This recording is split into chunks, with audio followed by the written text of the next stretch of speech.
Mukunda jewellery Hanamkonda ప్రారంభోత్సవ offer flat 20% VA December 14 నుండి 22 వరకు. లేను నా పిల్లల్ని చూసుకోవడమే సరిపోతుంది. అంటే ఇక్కడ పిల్లల్ని కూడా చూసుకునేది, అక్కడ భర్తను కూడా కాపాడుకునేది. ఎట్లా కాపాడుకునేది అంటే పిల్లల కోసం వచ్చేది అప్పుడప్పుడు. అంటే 2 నెలలకు ఒకసారి 3 నెలలకు ఒకసారి వచ్చి చూడడానికి వచ్చేది. అంటే అమ్మ వాళ్ళు కూడా ఏమన్నారు అంటే పిల్లల్ని మేము చూసుకుంటాం, నిన్ను మేము చదువుకుంటాం, నువ్వు మా ఇంటికి వచ్చేసి అని చెప్పేసారు. నేను రాను, కష్టమైనా బాధ అయినా నేను ఇక్కడే ఉండాలి, నేను ఇక్కడే ఉండాలి, పని కూలి చేసుకొని నేను పిల్లల్ని చదువుతా, అంతేగాని నేను మీ దగ్గరికి రానని చెప్పేసి నేను పోలే. నువ్వు ధర్మాన బూట్లు తర్వాత గోపన్న బట్టలు వేసుకుని లోపలికి వెళ్ళావు కదా. గోపన్న కాదు, కిరణ్ అన్న. కిరణ్ అన్న వేసుకుని ఏం చేస్తావు అక్కడ? ఏం చేసేది వాళ్ళతో పాటు ఉన్నావా? వాళ్ళతో పాటు ఉన్నా. ఏం చేసేదాన్ని పొద్దున్న నుంచి సాయంత్రం వరకు, రాత్రి వరకు? ఏం లేదు, ఒక దగ్గర కూర్చొని అన్ని అక్కడున్న సమస్యలు తెలుసుకోవడమే కానీ, ఇక్కడున్న సమస్యలు చెప్పడమే కానీ, అట్లా అప్పుడప్పుడు అట్లా వచ్చేది. అంటే యాక్షన్లో లేరు అక్కడ? ఈ యాక్షన్లు అంటే ఏం లేను, కానీ పోయి వచ్చేసేది ఉండేది. ఇక వాళ్ళు కూడా అప్పుడప్పుడు ఇట్లా ఫైరింగ్ చేయాలి, అట్లా ఫైరింగ్ చేయాలన్నట్టుగా వాళ్ళు చూపించేది, చూసేది, నేర్చుకుంటా ట్రై చేసేది. కిరణ్ అన్న వీళ్ళందరూ గోపన్న టైంలో, మీరున్న సమయంలో ఒక డిఎస్పీ మీద అటాక్ చేశారు జనగాం దగ్గర. అంటే అది తెలియదు నాకు. అందులో మీరు కూడా ఉన్నారు? లేదు, లేము. ఆ డిఎస్పీ ఇప్పుడు ఒక కమిషనర్ కూడా అయ్యారు. తెలియదు నాకు అది, అసలు మేము లేము కూడా అక్కడ. ఎందుకంటే నేను పోయి కలిసి వచ్చి మాట్లాడడం వరకే. నా పార్టీలో తిరుగుతున్నాడు కాబట్టి, అక్కడనే ఉంటుండు కాబట్టి పోయేది వచ్చేది. అయితే ఒకసారి డిఎస్పీ గారి కాల్పులకి మీకు సంబంధం లేదు? లేదు. సరే, మీరు చెప్తున్న ఆనందరెడ్డి గారిని దాడి చేసింది ఎవరు? ఆనందరెడ్డి మీద దాడి చేసింది కూడా అది కూడా నాకు ఏం తెలియదు, ఏం తెలియదు నాకు. ఇన్ఫార్మల్ పేరు మీద కొంతమంది కొట్టి చంపడం అది కూడా నాకేం తెలియదు, వాళ్ళు దళాలు చేసేది అంతేగాని నాకు అవన్నీ ఏం తెలియదు.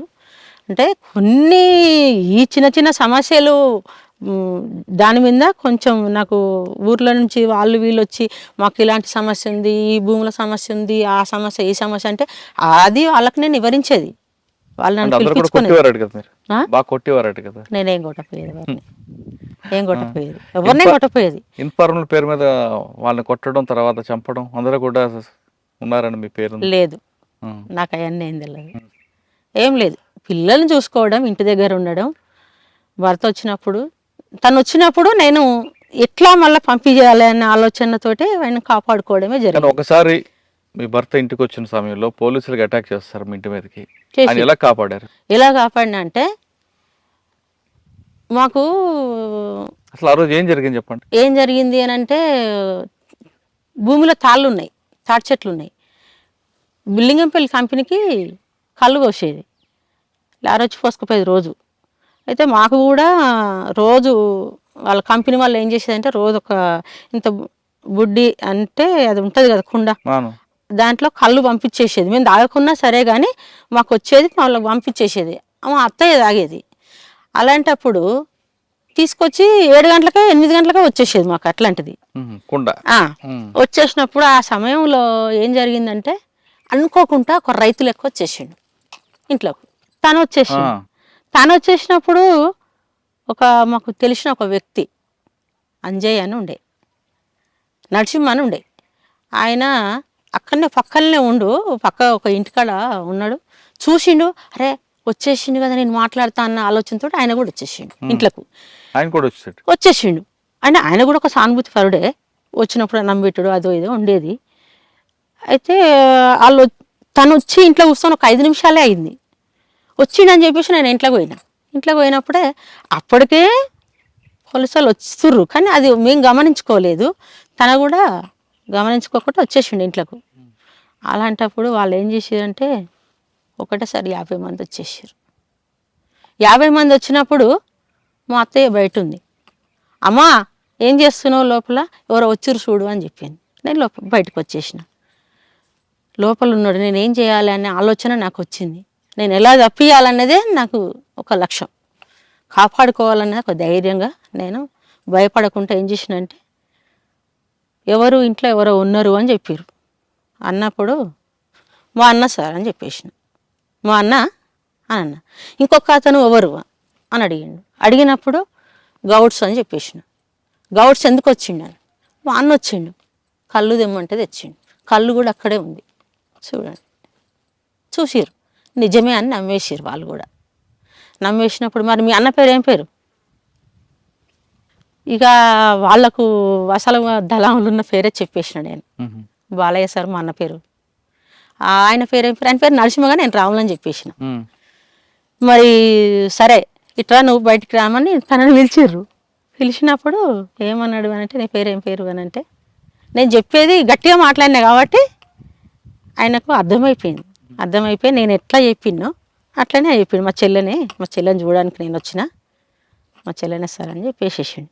చెప్పేసినప్పుడు ఆ పక్కనున్న అతను కూడా పిలిచి ఏమన్నారంటే నువ్వేం ఎందుకు వచ్చినావు నువ్వు అని అంటే నేను గౌడ్స్ తాళ్ళు ఎక్కుతా, వాళ్ళు అన్న వచ్చిండు కళ్ళు తెమ్మంటే తెచ్చిన అనేది తను కూడా చెప్పేసిండు. సరే నువ్వు గౌడ్సే కదా 2 తాళ్ళు ఎక్కుతావా పోదాం పా అని చెప్పేసి తీసుకొని వెళ్ళారు. వెళ్ళినప్పుడు ఒక 2 ఏళ్ళ తర్వాత ఒక అతను వచ్చి కలిసినప్పుడు ఏమన్నారంటే ఈయన పేరేంది, ఈయన గౌడ్సేనా అని అడుగుతారు. గౌడ్సేనా అడిగినప్పుడు ఈయన నా పేరు ఏడ చెప్తాడు అన్న భయానికి ఆయన తప్పించుకున్నాడు.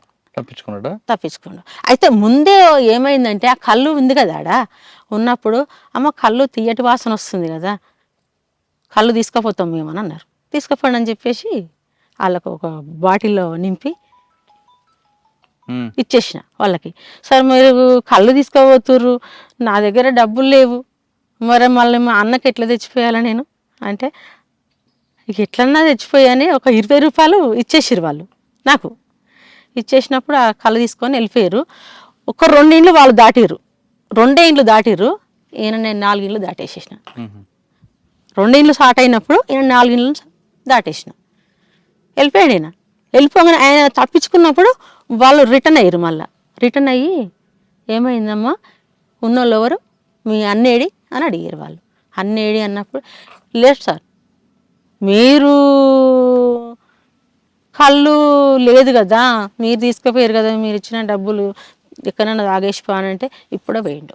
వెళ్ళిపోయాడు ఆయన, లేడు, చూసుకోవడానికి వచ్చేసిండు, వెళ్ళిపోయాడు.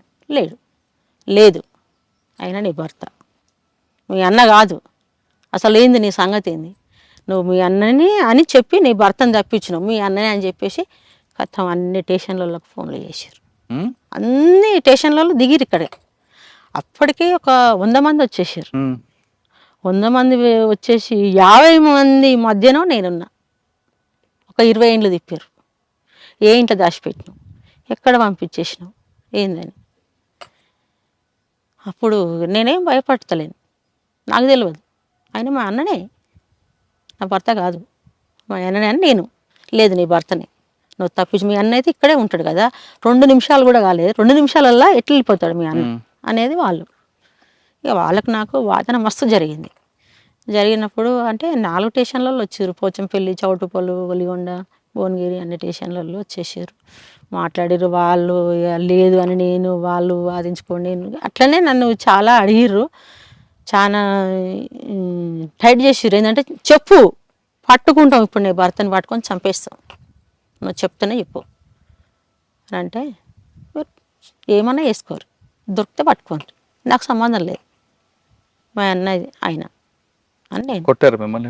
నన్ను ఏమనలేదు, కానీ అన్ని తుపాకులు అన్నీ ఇట్లా సైడ్కి పెట్టి అన్నింటి తిప్పుకొచ్చిర్రు నన్ను, కానీ ఏమాత్రం నేను భయపడలేదు.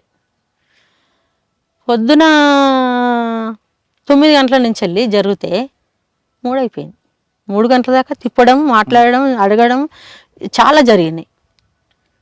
3 గంటల తర్వాత వదిలిపెట్టి వెళ్ళిపోయారు. కానీ జనాలు ఏం చేస్తారు అంటే ఇళ్ళల్లో ఉండి బయటకు వెళ్తలేరు. వాళ్ళు ఎవరు చెప్పలేదా